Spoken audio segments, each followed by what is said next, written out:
Hiya. Well, hopefully you just watched my video on expected values of a discrete random variable. If you haven't, watch that first, okay? Because the example I'll give you in a minute is going to lead on from that, all right? But I'm just going to talk to you in this video about variance. It's very quick and very simple.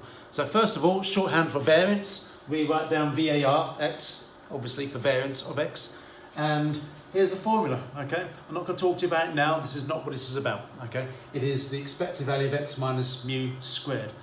Why does that work? Well, go back to your formula for working out the variance from one of the earlier chapters. I can't remember which one it was, but when it was about variance and standard deviation from a set of data, you had a formula for working out the standard deviation, and the variance bit is before you square root it, of course. Okay? Well, if you just rearrange that formula using probabilities instead of the fractions for when you're dividing by n, the number of values, you get this formula there.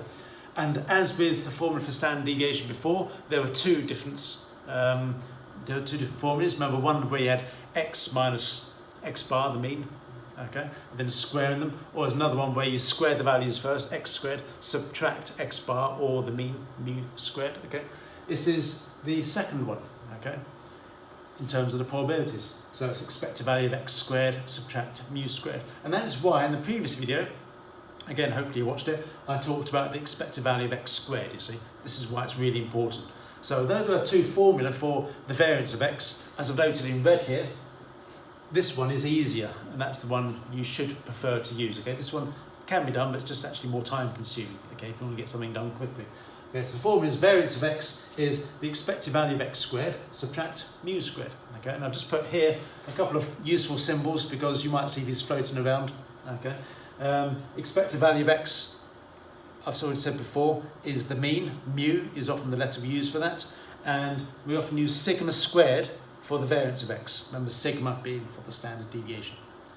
Well, hopefully you can take some notes on that, but I'm going to go through an example with you right now. So this example comes from before, because it's just a really nice example, you see. It's so common, and you know what I'm talking about when I'm talking about rolling dice. So the probability distribution of x for a fair six-sided die being rolled is shown. From before, we had the probability distribution as a table, the values 1, 2, 3, 4, 5, 6, and the probabilities of those. Now from before, we'd already worked out these, x squared, 1, 4, 9, 16, 25, 36, and so on. And of course, those are the probabilities. We're going to use that from before. I'll show you the working again. We'll use that from before to work out the variance of x. Remember, using this formula because it's the easiest one. So all we need to do is work out expected value of x squared, e of x squared, and mu, and then square it, and then we're done. We've actually worked out what the mean is already. We've worked out what the expected value of x squared is already, so it should be quick and simple. All right? Here's a reminder then. So expected value of x, here's the calculation. Remember the product of x and the probabilities individually, and then summation of those, okay?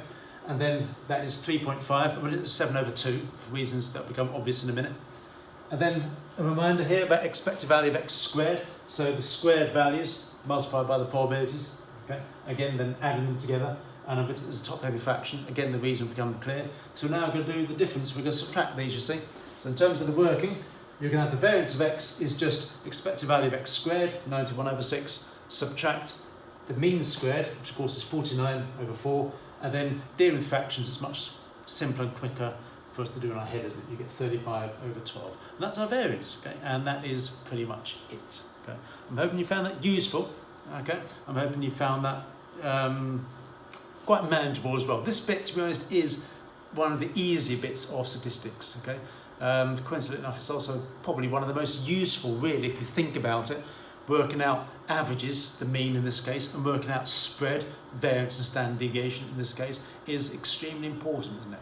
Okay, and it's got lots of applications in the real world. Okay, this is actually one part of the statistics element that I've got a lot of respect for. Okay, right, hopefully I'll see you again.